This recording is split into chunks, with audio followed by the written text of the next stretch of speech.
A gente queria fazer com vocês hoje um estudo um pouco mais profundo, vou precisar da atenção aqui de vocês. Ah, não. É. Eu tenho uma cutucada também. Mas, o que acontece? Vamos lá. Justo no Chumash de hoje, no Ritas de hoje, no final do Chumash de ontem, início do de hoje, fala sobre a abertura do mar, né? E no dia de hoje a gente lê o Aziashir, o cântico que o povo fez quando o mar se abriu. Mas vamos voltar um pouquinho para o final do Chumash de ontem, que diz para Moshe Rabbeinu, eu vou ler para vocês, para a gente prestar atenção aqui, algumas sutilezas do Passuco, algumas diferenças sutis, eu quero que vocês prestem atenção. Olha o que diz aqui o Chumash. Vayet Moshe teado al hayam, e Moshe então estendeu sua mão sobre o mar. Ve'olech Hashem et hayam beruach kadim aza kol halayla. Então Deus, ele moveu o mar com um poderoso vento leste toda a noite. Aí, Vayasam et hayam lecharavá, vaibaku amayim. Então, nesse momento, a água ficou seca e o mar partiu. Certo? O mar, ele transformou o mar em terra seca. Isso. E aí vai Bacuamai e as águas partiram. Próximo passo, Chavbet. Vai avô Bnei Israel Betoch Hayam. E o povo judeu veio Betoch Hayam, dentro do mar, Baiabashá, no seco. Ve'amayim. E a água, Lahem Chomá, foi para eles, virou como se fosse uma muralha, Miminamu Mismolam, na sua direita e na sua esquerda. Preste atenção depois, quem quiser acompanhar aqui dentro do Chumash, a palavra Chomá aqui está escrito com Vav. Vamos, aí eu vou resumir o que está escrito no final da leitura de ontem, que os egípcios perseguiram eles, vieram atrás dele, Colsos parou, todos os cavalos, né? As carruagens, foi El Tochayab dentro do mar. E aí foi de manhã, logo cedo, e Deus viu o acampamento egípcio, né? E aí Deus começou a causar, né, nas rodas da carruagem, das carroças deles, e aí os egípcios começaram a perceber, eles começaram a atolar as carroças lá no mar, eles perceberam que eles estavam perdidos. Aí começa o dia de hoje. Deus então disse para Moshe Rabbeinu, de volta, estende sua mão sobre o mar, vai a chuva mais mal Mitzrayim, e as águas vão voltar sobre os egípcios, né? Sobre as carruagens e os cavaleiros. E aí ele faz isso, e aí olha só que interessante, vai a chuva mais, estamos já pulando aqui para o passo 28, vai a chuva mais, então as águas voltaram. Aí depois no passo 29, o Bnei Israel, os filhos de Israel, Al-Huba Yabashá Betoch Hayam. Eles foram no seco, Betoch Hayam, dentro do mar. Ve'amayim Lahem Chomá, e a água foi para eles uma muralha, Miminamu Mismolam, à direita e à esquerda. Aqui vocês perceberam que houve uma inversão na ordem. Aqui temos um Balcorê, né? Então, é muito interessante, porque, primeira coisa, por que a Torá repete? Por que esse passou? Já tinha falado antes que o povo judeu passou, entrou no mar e passou no seco e as águas viraram muralhas para eles à direita e à esquerda. Aí fala que os egípcios foram afundar, eles entraram no mar e se afogaram no mar. E aqui a Torá repete novamente que os judeus passaram, mas aqui a Torá inverte a ordem. Não fala, antes falou, vamos só prestar atenção, vai avô Bnei Israel, e o povo de Israel foi Betoch Hayam, dentro do mar, vai abaixar no seco. E aqui fala, o Bnei Israel, quando conta a história que os egípcios já tinham sido afogados, aí conta o quê? E o Bnei Israel, e o povo judeu, Al-Hubai Abashá, ele foi no seco Betoch Hayam, dentro do mar. E aqui tem uma outra diferença, sutil, mas muito estranha, inclusive, que a palavra Romá está sem o Vav. Sobre essa palavra Romá que está sem o Vav, diz o Midrash, Mechilta, traz que, na verdade, não leia Altikre Romá, não leia Romá, muralha, e sim Remá, raiva. O que as águas estavam com raiva, não queriam, assim diz o Midrash, não queriam abrir para os judeus. E por isso mesmo, está escrito aqui, vai chuva maim, cadê aqui? A gente fala, vayashav ayam lifnot boker leetano. Deus, ele fez a água voltar de manhã, leetano, para o seu estado original, mas... Não, mas tem aqui o eitan, quer dizer a sua força. Sua força, seu estado natural, seu estado original, mas aqui diz o Midrash uma outra coisa. Eitan fala que as mesmas letras de Tnai, para condição. Deus fez uma pré-condição com o mar, lá de dos 6 dias da criação, Sheshetemei Bereshit, falou, eu estou criando você nesse estado líquido aqui normal, mas com a condição que vai chegar um dia que eu vou pedir para se abrir. E só por causa dessa condição que o mar se abriu. Assim diz o Midrash, e por isso que aqui está escrito Romasen Uvav, para mostrar que o mar fez contra a sua vontade. O mar não queria abrir, ele estava bravinho, estava nervosinho, mas Deus falou, a gente tinha uma condição aqui, tinha um trato. Deus falou, combinado não é calo. Exatamente, temos um acordo e teve que abrir. Muito estranho, por quê? Porque justo essa condição aparece na repetição da história, depois do ocorrido, quando a Torá repete a história, e ela muda essa ordem e fala que o povo passou no seco dentro do mar. Antes falou que ele foi no mar no seco, né? Por que essa inversão e por que só aqui que aparece tudo isso? Tem um relato tem um grande aluno do Hidushei Arim. Hidushei Arim foi o primeiro Rebbe de Gur, né? Aluno do Kotzker Rebbe. Ele que sucedeu o Kotzker Rebbe. E o aluno dele, se não me engano, foi Rav Shmuel Shminov, coisa assim. Ele escreve no seu livro que ele estava Pesach com o seu mestre, o Rebbe de Gur, o Hidushei Arim. E ele fez uma pergunta para ele. A pergunta foi o seguinte: por que todos nós falamos de Kriyat Yam Suf? Kriyat Yam Suf. A Gemara e os Chachamim a hora inteira falam que casamento é tão difícil de fazer, diz a Gemara, como Kriyat Yam Suf. Assim que diz a Gemara. Mas a pergunta que ele fala é: por que o termo Kriyat Yam Suf? Em nenhum lugar na Torá aparece o termo Kriyat Yam Suf. Na Torá falou o quê? Fala de Bikiat Yam Suf, né? De Bikiat. Vai Baku Amayim, né? Como é que está escrito aqui? Vamos ler aqui dentro. Várias vezes está escrito que vai Baku Amayim, né? Vai Moshe Teodon, Moshe Sidon, vai Baku Amayim. E as águas partiram. Da onde os Hanim tiraram o termo Kriyat?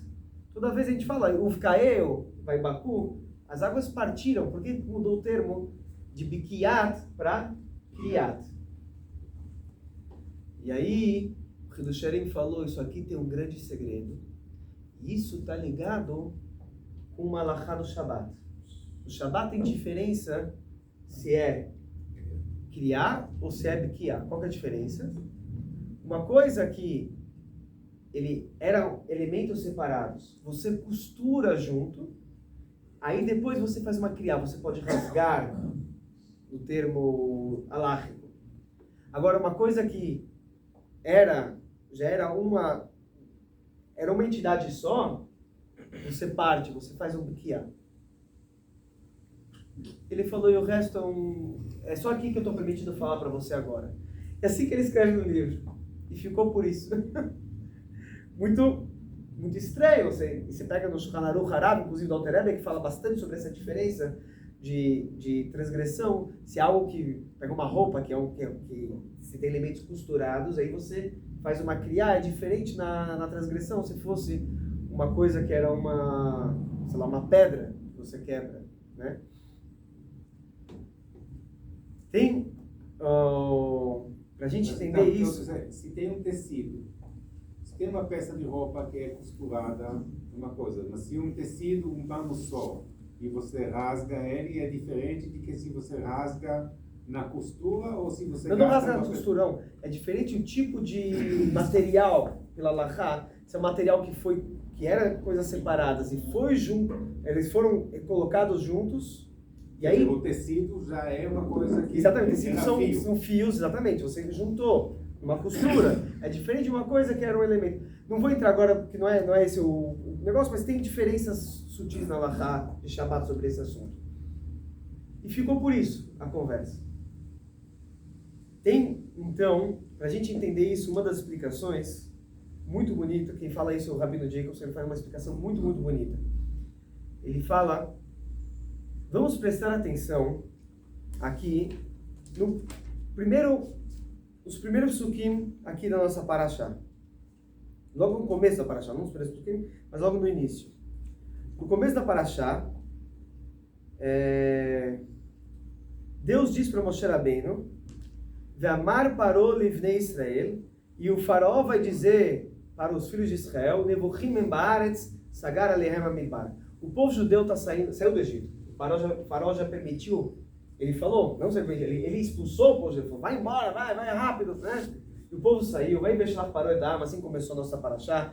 E o povo, na verdade, não foi no caminho, seria pela praia, direto ao norte para Israel, né? Que é Derech Eretz Plishtim, não foi no caminho direto à terra dos filisteus, Gaza, né? Porque seria o caminho mais rápido, e sim, eles seguiram um caminho um pouco mais leste, indo talvez em direção mais ao sul, para o deserto do Sinai.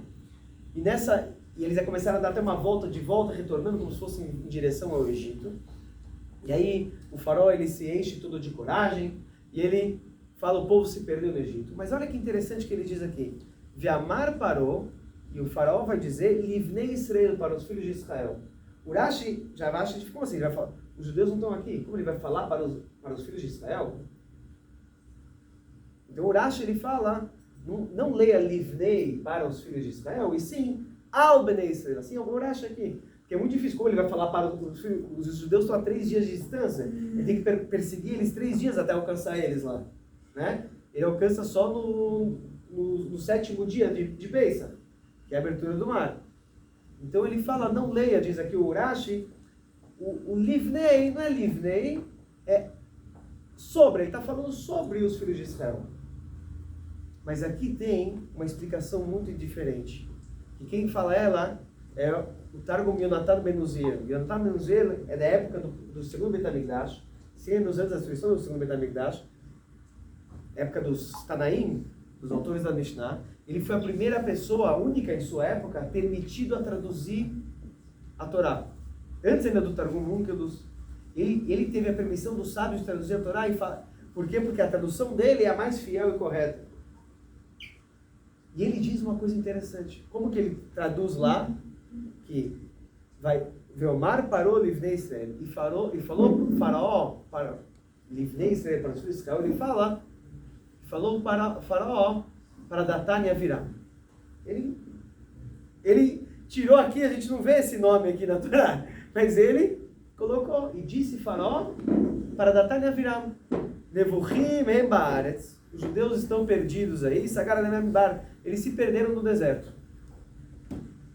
Assim que traduz o Targum Yonatan ben Uziel. Então, ele colocou Datan e Aviram.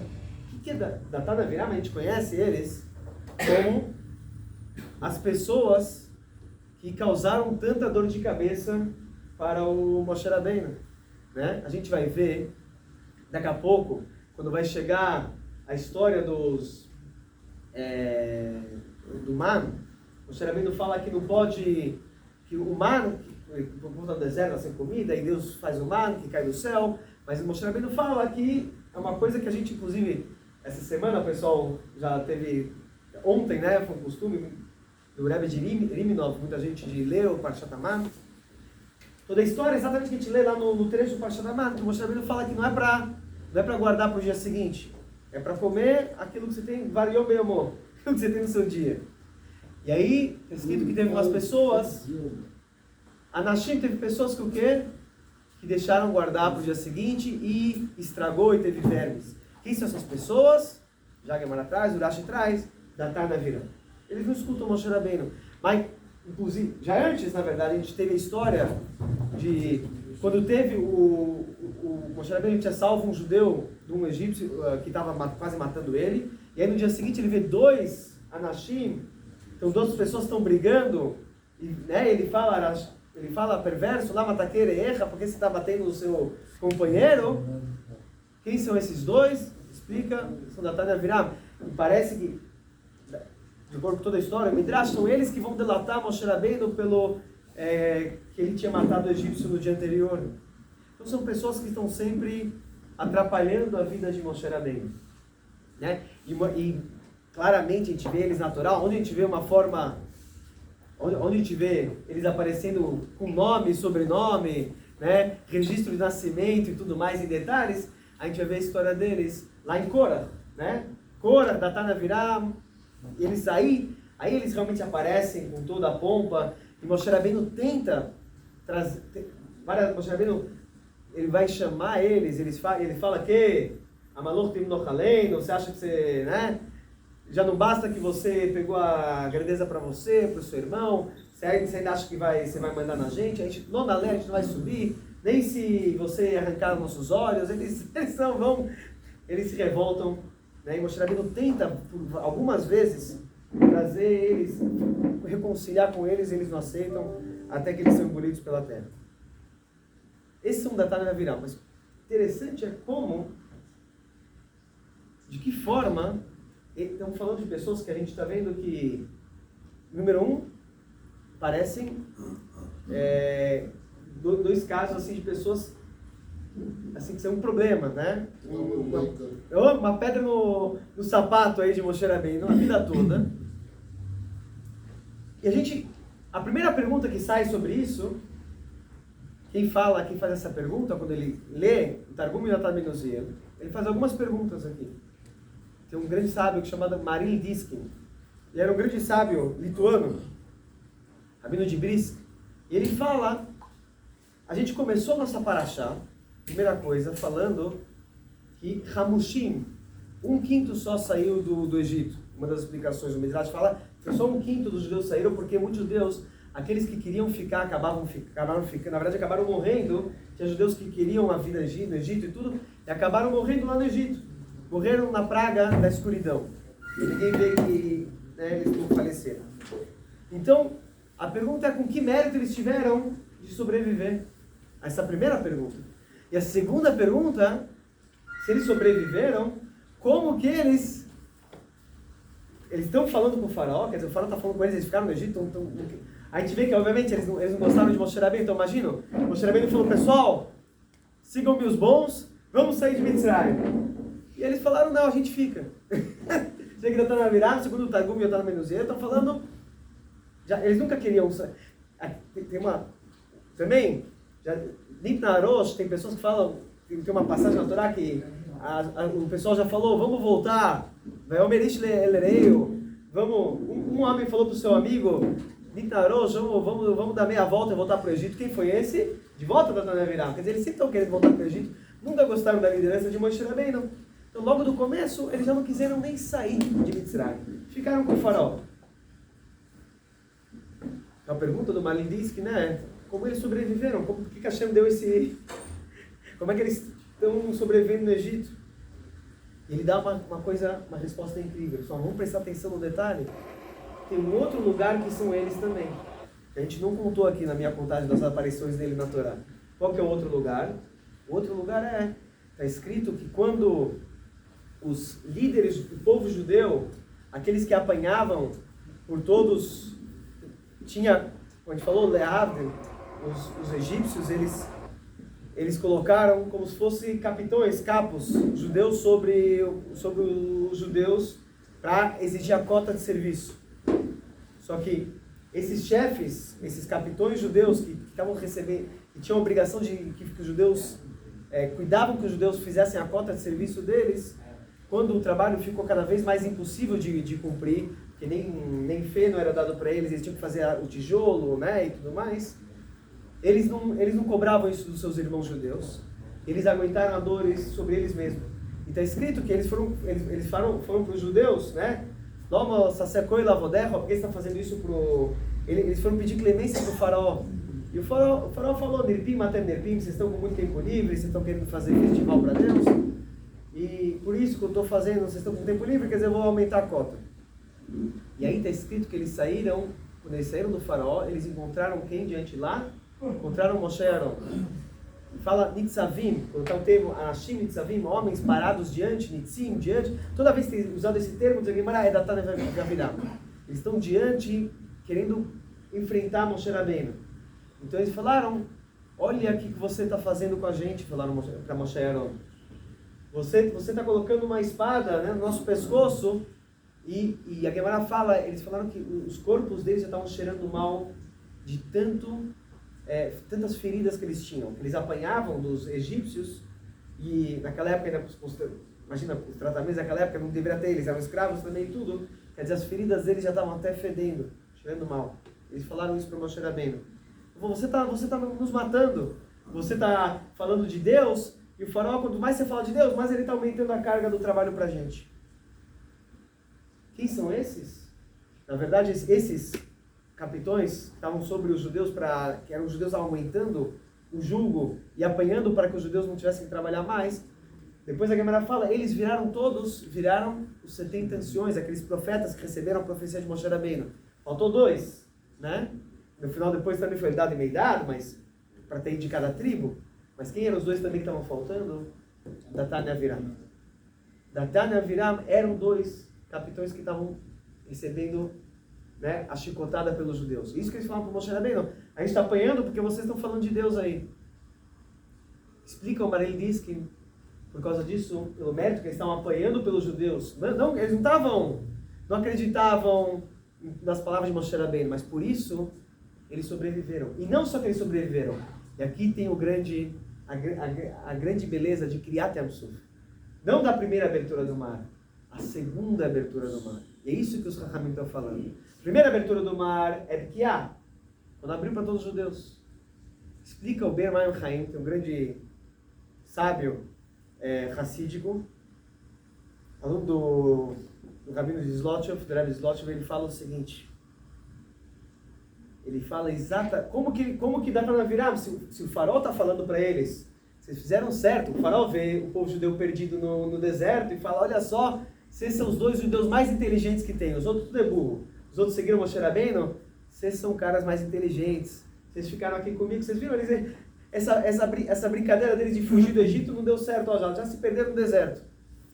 Vocês são inteligentes, ficam aqui comigo, Datan e Aviram. Isso que o faraó falou para eles. E eles então acompanharam todo o exército egípcio na perseguição aos judeus. Só que o que aconteceu? Por isso que primeiro o Passuco fala, e o povo judeu foi Betochayam, foi no mar. O povo judeu começou a entrar e era mar. E aí fez-se o seco, vai abaixar.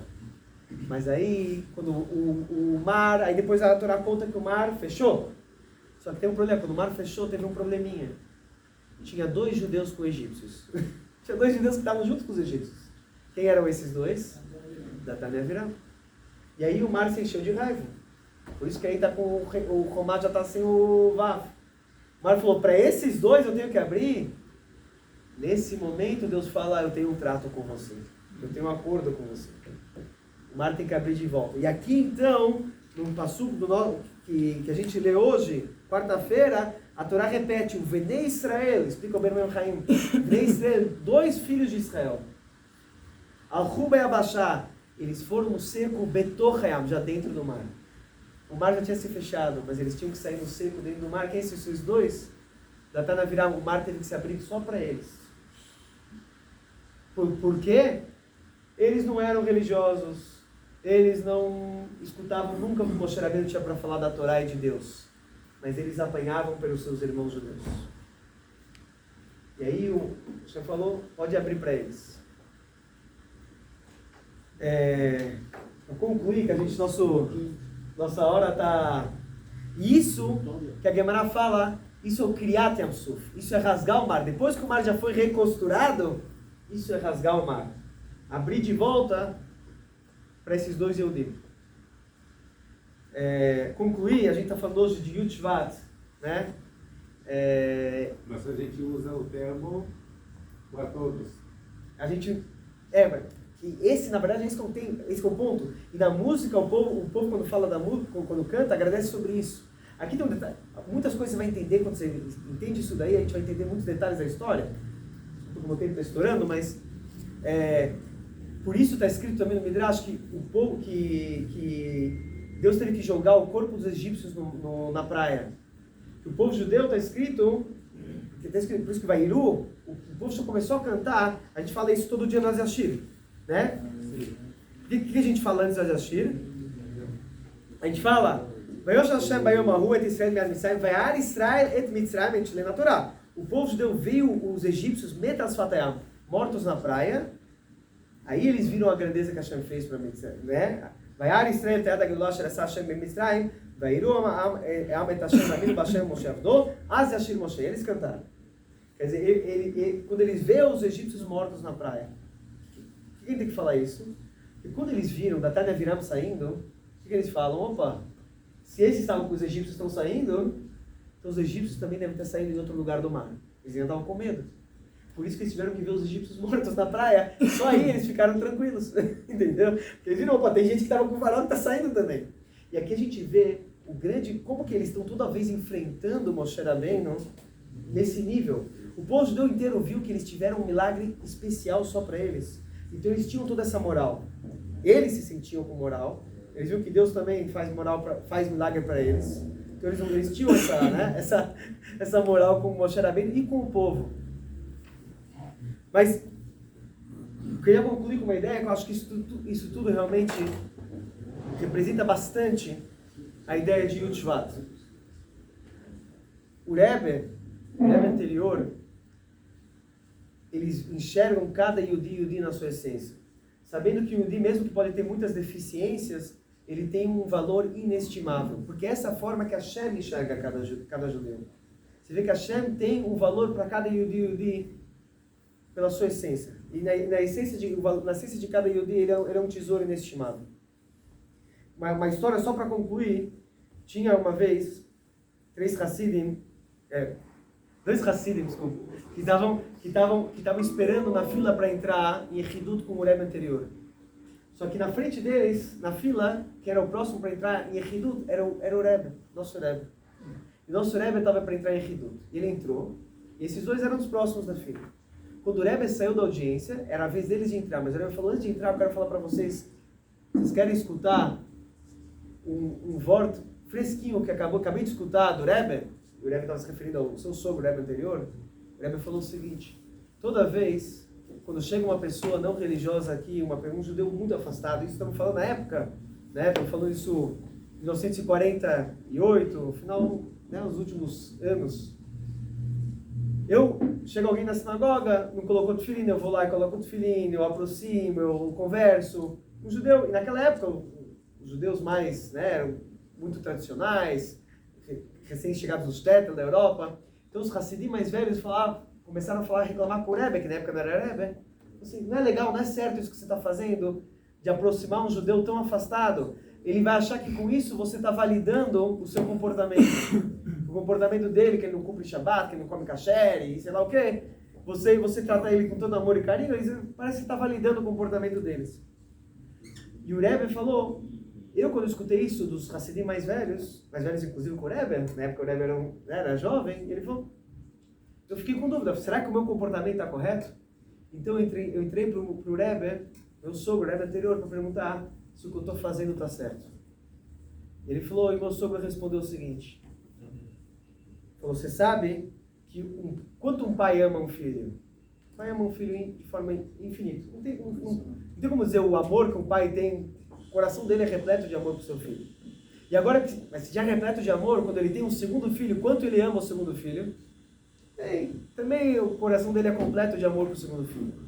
Agora diz o Rebbe, e se tem um filho que Deus nos livre está com alguma falta, algum problema físico ou de comportamento, alguma coisa assim, está causando assim alguma coisa, né? Então, o pai, ele tem um amor também completo para esse terceiro filho, mas a atenção que ele dá para esse terceiro filho que está com alguma deficiência é muito maior do que o primeiro e o segundo, porque ele sabe que ele precisa dar uma atenção maior. Ele tem um amor e um carinho, a atenção para esse terceiro filho de uma forma incomensurável. falou o Rebbe anterior, quando um judeu está com alguma deficiência, alguma mitzvah, não coloca tefilim, é como se Deus nos livre estivesse faltando, Deus nos livre um braço nesse judeu, porque ele não está colocando tefilim. Ou alguma mitzvah, está faltando alguma coisa no comportamento, no, fisicamente, assim que é espiritual. Fala assim, então, Deus, ele tem um amor, não só que ele tem um amor inestimável para cada judeu e judeu, esse judeu ele ainda está dando mais atenção e carinho e amor. Então isso que você está fazendo com certeza está muito certo e deve continuar assim. O Rebbe contou isso daí para esses Hassidim que estavam na porta, esperando entrar em Yechidut, em audiência particular. E a gente vê realmente que essa é a forma que o Rebbe conduz a gente na liderança sempre, enxergando cada judeu com um tesouro inestimável, diferente das suas deficiências.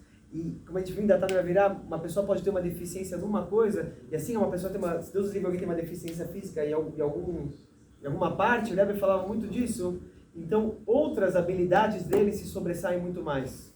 Né? Uma pessoa que Deus livre tem uma deficiência auditiva, ele consegue ler os lábios da pessoa. Uma pessoa ele tem, às vezes, deficiência de enxergar, ele consegue ter outros sentidos de cheiro, de audição mais aguçados. Então o Rebbe sabia que cada judeu tem um tesouro inestimável, e se ele tem a falta de alguma coisa, com certeza ele tem outras habilidades que são muito mais queridas por Deus. Oi.